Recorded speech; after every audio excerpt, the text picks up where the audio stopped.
ನಮಸ್ಕಾರ ಸ್ನೇಹಿತರೆ, ನಾನು ನಿಮ್ಮ ದಾಸ್. ನನ್ನ ಚಾನಲ್ ವ್ಯೂ ಪಾಯಿಂಟ್ 60. ನನ್ನ ಬ್ಯಾಕ್ಗ್ರೌಂಡಲ್ಲಿ ಕಾಣ್ತಾ ಇದೆಯಲ್ಲ, ಇದು ಅಮೇರಿಕಾದ ಪಾರ್ಲಿಮೆಂಟ್. ಇಲ್ಲಿ ಇದನ್ನು ಯುನೈಟೆಡ್ ಸ್ಟೇಟ್ಸ್ ಕ್ಯಾಪಿಟಲ್ ಅಂತ ಹೇಳ್ತಾರೆ.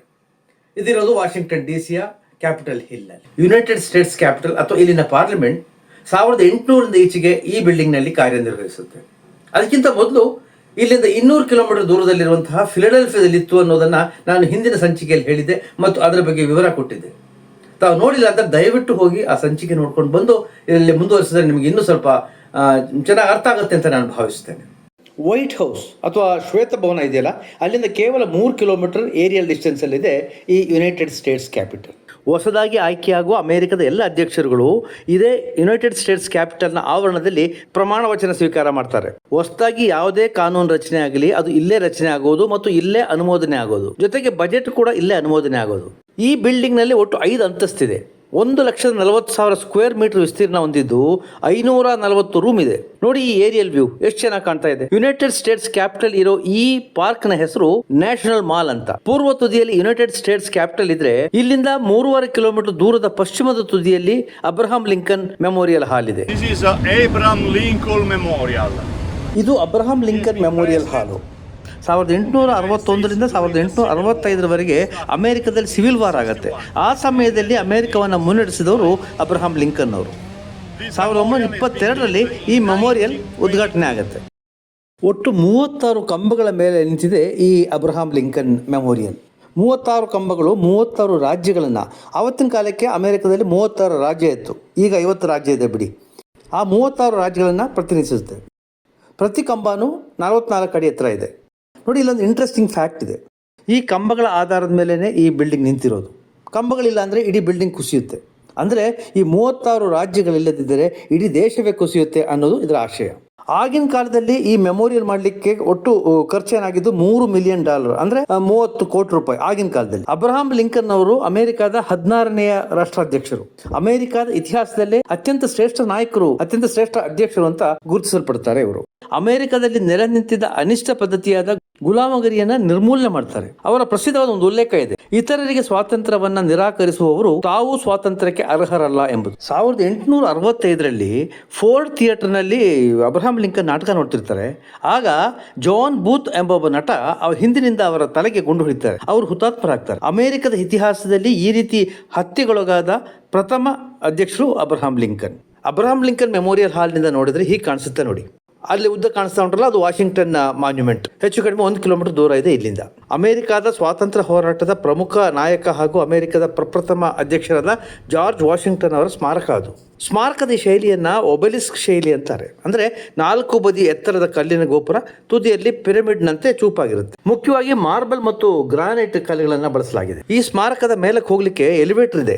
ಸಂಜೆ ವೇಳೆ ಬೆಳಕಿನ ಅಲಂಕಾರ ತುಂಬಾ ಚೆನ್ನಾಗಿರುತ್ತೆ. ಪ್ಯಾಕೇಜ್ ಟೂರ್ನ ಸಮಸ್ಯೆ ಇದೆ ನೋಡಿ. ಸಂಜೆ ವೇಳೆ ಬೆಳಕಿನ ವ್ಯವಸ್ಥೆ ಇದೆ ಮತ್ತು ಮೇಲಕ್ಕೆ ಹೋಗ್ಲಿಕ್ಕೆ ಎಲಿವೇಟರ್ ಇದೆ ಇಂತ ಯಾವುದನ್ನು ಹೇಳಿಲ್ಲ ನಮಗೆ, ಮತ್ತು ಅಲ್ಲಿ ಕರ್ಕೊಂಡು ಹೋಗಲಿಲ್ಲ. There are 3 kind of power in the federal administration. There is the executive power, who is the president. ಅಮೆರಿಕದಲ್ಲಿ ಒಟ್ಟು 3 ಪವರ್ ಸೆಂಟರ್ಗಳಿದೆ. ಒಂದನೇದು ಎಕ್ಸಿಕ್ಯೂಟಿವ್ ಪವರ್, ಅದಿರೋದು ಪ್ರೆಸಿಡೆಂಟ್ ಕೈಯಲ್ಲಿ. ಸಂವಿಧಾನದ ಮುಖ್ಯಸ್ಥರು ಅವರು. ಸಂವಿಧಾನದ ರಕ್ಷಕರಾಗಿ ಕೆಲಸ ಮಾಡೋದು ಸುಪ್ರೀಂ ಕೋರ್ಟ್, ಇದು ಇನ್ನೊಂದು ಪವರ್ ಸೆಂಟರ್. ಲೆಜಿಸ್ಲೇಟಿವ್ ಅಥವಾ ಶಾಸನಾಂಗ ಅಧಿಕಾರ ಇರುವುದು ಕಾಂಗ್ರೆಸ್, ಅಂದ್ರೆ ಪಾರ್ಲಿಮೆಂಟ್, ಇದು 3ನೇ ಒಂದು ಪವರ್ ಸೆಂಟರ್ ಅಂತ ಹೇಳ್ಬೋದು. The Senate and the House of Representatives. ಇಲ್ಲಿನ ಮೇಲ್ಮನೆಯನ್ನ ಸೆನೆಟ್ ಅಂತ ಕರೀತಾರೆ ಮತ್ತು ಅಲ್ಲಿನ ಮೆಂಬರ್ಸ್ ಅನ್ನ ಸೆನೆಟರ್ಸ್ ಅಂತ ಕರೀತಾರೆ. ಇವರ ಕಾಲಾವಧಿ 6 ವರ್ಷ. ಪ್ರತಿ ರಾಜ್ಯಕ್ಕೂ 2 ಸೆನೆಟರ್ಸ್ ಇರ್ತಾರೆ. ಹಾಗಾಗಿ 50 ರಾಜ್ಯಗಳಿಂದ ಒಟ್ಟು 100 ಜನ ಸೆನೆಟರ್ಸ್ ಇರ್ತಾರೆ. ಇವರನ್ನ ಚುನಾವಣೆಯಲ್ಲಿ ಜನ ನೇರವಾಗಿ ಆಯ್ಕೆ ಮಾಡ್ತಾರೆ. ಪ್ರತಿ 2 ವರ್ಷಕ್ಕೊಮ್ಮೆ 3ನೇ ಒಂದು ಭಾಗ ಸೆನೆಟರ್ಸ್ಗಳ ಚುನಾವಣೆ ನಡೆದು ಹೊಸ ಸೆನೆಟರ್ಸ್ ಆಯ್ಕೆಯಾಗಿ ಬರ್ತಾರೆ. ಕಾನೂನುಗಳನ್ನು ರಚಿಸುವುದು ಮತ್ತು ಅಂಗೀಕರಿಸುವುದು ಅವರ ಮುಖ್ಯ ಕೆಲಸ. ಕ್ಯಾಪಿಟಲ್ ಕಟ್ಟಡದ 2ನೇ ಮಹಡಿಯ ನಾರ್ತ್ ವಿಂಗ್ ನಲ್ಲಿದೆ senate. Okay. Now, representatives, just like yesterday we spoke about in Philadelphia, they are elected in proportion to the population. ಕೆಳಮನೆಯನ್ನು ಇಲ್ಲಿ ಹೌಸ್ ಆಫ್ ರೆಪ್ರೆಸೆಂಟೇಟಿವ್ಸ್ ಅಂತ ಹೇಳ್ತಾರೆ. ಒಟ್ಟು 435 ಸದಸ್ಯರ ಸಂಖ್ಯಾಬಲ ಇದೆ ಈ ಹೌಸ್ ಆಫ್ ರೆಪ್ರೆಸೆಂಟೇಟಿವ್ಸ್ನಲ್ಲಿ. ಜನಸಂಖ್ಯೆಯ ಆಧಾರದ ಮೇಲೆ ಪ್ರತಿ ರಾಜ್ಯಗಳನ್ನು ಇಂತಿಷ್ಟು ಕಾಂಗ್ರೆಷನಲ್ ಜಿಲ್ಲೆಗಳಾಗಿ ವಿಂಗಡಿಸ್ತಾರೆ. ಹಾಗೆ ಒಟ್ಟು 435 ಕಾಂಗ್ರೆಷನಲ್ ಜಿಲ್ಲೆಗಳಿವೆ. ಸರ್ಕಾರದ ಕಾರ್ಯಚಟುವಟಿಕೆಗಳನ್ನು ಪರಿಶೀಲಿಸುವುದು ಮತ್ತು ಅಗತ್ಯ ಬಿದ್ದರೆ ತನಿಖೆ ನಡೆಸುವ ಅಧಿಕಾರ ಕೆಳಮನೆಗೆ ಇದೆ. Now, On top of the dome, there is a statue. Yeah. That's Lady Freedom. She has a war helmet Okay. and a sword in the hand. ಬಿಲ್ಡಿಂಗ್ನ ತುದಿಯಲ್ಲಿ ಒಬ್ಬಳು ಮಹಿಳೆಯ ವಿಗ್ರಹ ಇದೆ ನೀವು ನೋಡ್ಬೋದು. ಆಕೆಯನ್ನು ಲೇಡಿ ಆಫ್ ಫ್ರೀಡಮ್ ಅಂತ ಕರೀತಾರೆ. ಆಕೆಯ ತಲೆಯ ಮೇಲೆ ಹೆಲ್ಮೆಟ್ ಇದೆ ಮತ್ತು ಕೈಯಲ್ಲಿ ಖಡ್ಗ ಹಿಡಿದಿದ್ದಾಳೆ. ಆಕೆಯ ಸ್ವಾತಂತ್ರ್ಯಕ್ಕಾಗಿ ಹೋರಾಡಲು ಸದಾ ಸಿದ್ಧಳಿರ್ತಾಳೆ ಅಂತ ಅದರ ಅರ್ಥ. ಆಕೆಯ ಮುಖ ಆ ಕಡೆ ತಿರುಗಿದೆ. ಯಾಕೆ ಗೊತ್ತಾ? ಯಾಕೆಂದರೆ ನಾವು ನಿಂತಿರೋದು ಬಿಲ್ಡಿಂಗಿನ ಹಿಂಬದಿಯಲ್ಲಿ. ಆದರೆ ಹಿಂಬದಿಗೆ ಭಾಳಷ್ಟು ಪ್ರಾಮುಖ್ಯತೆ ಇದೆ. ಸ್ವೇರಿಂಗ್ ಇನ್ ಸೆರೆಮನಿ ನಡೆಯುತ್ತಲ್ಲ ರಾಷ್ಟ್ರಾಧ್ಯಕ್ಷರದ್ದು, ಅದು ನೋಡು ಅಲ್ಲಿ ಕಾಣ್ತಾ ಇರುವಂತಹ ವೇದಿಕೆಯ ಮೇಲೆ ನಡೆಯುತ್ತೆ. ಹೊಸ ರಾಷ್ಟ್ರಾಧ್ಯಕ್ಷರು ಇಲ್ಲೇ ಬಂದು ಓದ್ ತಗೋಬೇಕು. ನೋಡಿ, ಸಾಧಾರಣವಾಗಿ ರಾಷ್ಟ್ರಾಧ್ಯಕ್ಷರು ಬದಲಾಗೋ ಸಂದರ್ಭದಲ್ಲಿ ಹಸ್ತಲಾಘವ ಇರುತ್ತೆ. ಒಬ್ರಿಗೊಬ್ರು ಕೈ ಕುಲ್ಕೊಂಡು ವಿದಾಯ ಹೇಳ್ತಾರೆ. ಆದರೆ ಕಳೆದ 2 ಬಾರಿ ಇದು ನಡೀಲೇ ಇಲ್ಲ. ಯಾಕಂದ್ರೆ ಬೈಡನ್ ಮತ್ತು ಈಗಿನ ಅಧ್ಯಕ್ಷರು ಒಬ್ಬರೊಬ್ಬರು ಮುಖ ನೋಡ್ಕೊಳ್ಳುವಂತಹ ಪರಿಸ್ಥಿತಿ ಇರಲಿಲ್ಲ. ಇನ್ನೂ ಒಂದು ಸಂಪ್ರದಾಯ ಇದೆ, ಈ ಬ್ರೀಫ್ ಕೇಸನ್ನು ಎಕ್ಸ್ಚೇಂಜ್ ಮಾಡುವಂಥದ್ದು. ಆ ಬ್ರೀಫ್ ಕೇಸಲ್ಲಿ ಏನಿದೆ ಎತ್ತ ಇದೆ ಅಂತ ಯಾರಿಗೂ ಗೊತ್ತಿಲ್ಲ. ಅದು ಕೂಡ ನಡೆದಿಲ್ಲ ಅಂತ ಹೇಳ್ತಾರೆ. ದೊಡ್ಡವರ ಸಣ್ಣತನ ಅಂತ ಹೇಳ್ಬೋದೇನೋ ಅಷ್ಟೇ. They call it the secret code, the button, the red button or whatever it is. I didn't do it. We don't know what it is. I mean, maybe there are just turkey sandwiches. We don't know. That's great. But that's sandwiches. Huh? Queen. Sandwiches like the Queen. Oh yeah, you see, like that's. Most important thing about this building is that once the president is elected, he cannot come back inside anymore. ಇಲ್ಲೊಂದು ವಿಚಿತ್ರವಾದ ಮತ್ತು ಅಷ್ಟೇ ವಿಶಿಷ್ಟವಾದ ಒಂದು ನಿಯಮ ಇದೆ. ಏನು ಗೊತ್ತಾ?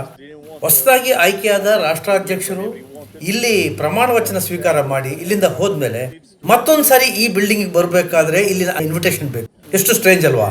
ನೋಡಿ, ಎಲ್ಲ ಕಾನೂನು ಕಟ್ಟಳೆಗಳು ರಚನೆ ಆಗುವುದು ಈ ಕಾಂಗ್ರೆಸ್ನಲ್ಲಿ.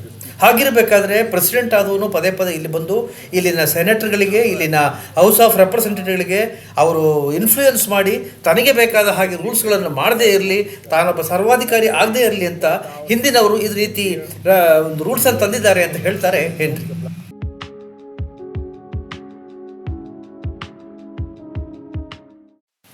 ನಾವೀಗ ವೈಟ್ ಹೌಸ್ ಕಡೆ ಹೊರಟಿದ್ದೀವಿ. ನಿಮಗೆ ಗೊತ್ತಿದೆ, ವೈಟ್ ಹೌಸ್ ಅಮೆರಿಕ ಅಧ್ಯಕ್ಷರ ಅಧಿಕೃತ ನಿವಾಸ ಮತ್ತು ಕಚೇರಿ. ಅಮೆರಿಕದಲ್ಲಿ ಅಧ್ಯಕ್ಷೀಯ ಮಾದರಿಯ ಪ್ರಜಾಪ್ರಭುತ್ವ ಇದೆ ಅಂತ. ಜನರು ಅಧ್ಯಕ್ಷರನ್ನ ನೇರವಾಗಿ ಆಯ್ಕೆ ಮಾಡ್ತಾರೆ. ಅವರು ಸಂವಿಧಾನದ ಮುಖ್ಯಸ್ಥರಾಗಿ ಆಡಳಿತದ ಚುಕ್ಕಾಣಿಯನ್ನು ಹಿಡಿತಾರೆ. ಭಾರತದಲ್ಲಿ ನಾವು ಸಂಸದರನ್ನು ಆಯ್ಕೆ ಮಾಡ್ತೀವಿ, ಸಂಸದರು ಪ್ರಧಾನಮಂತ್ರಿಯವ್ರನ್ನ ಆಯ್ಕೆ ಮಾಡ್ತಾರೆ, ನಮ್ಮ ಪ್ರಧಾನಮಂತ್ರಿಯವರು ದೇಶದ ಮುಖ್ಯಸ್ಥರಾಗಿರ್ತಾರೆ. ವೈಟ್ ಹೌಸಿಗೆ ವಿಸಿಟರ್ಸ್ಗೆ ಅಲೋಡ್ ಇಲ್ಲ ಅಂತಲ್ಲ, ನೀವು ಮುಂಚಿತವಾಗಿ ನಮ್ಮ ಎಂಬಸಿ, ಭಾರತ ಎಂಬಸಿ ಮುಖಾಂತರ ಪ್ರಯತ್ನ ಪಡಬೇಕಾಗತ್ತೆ.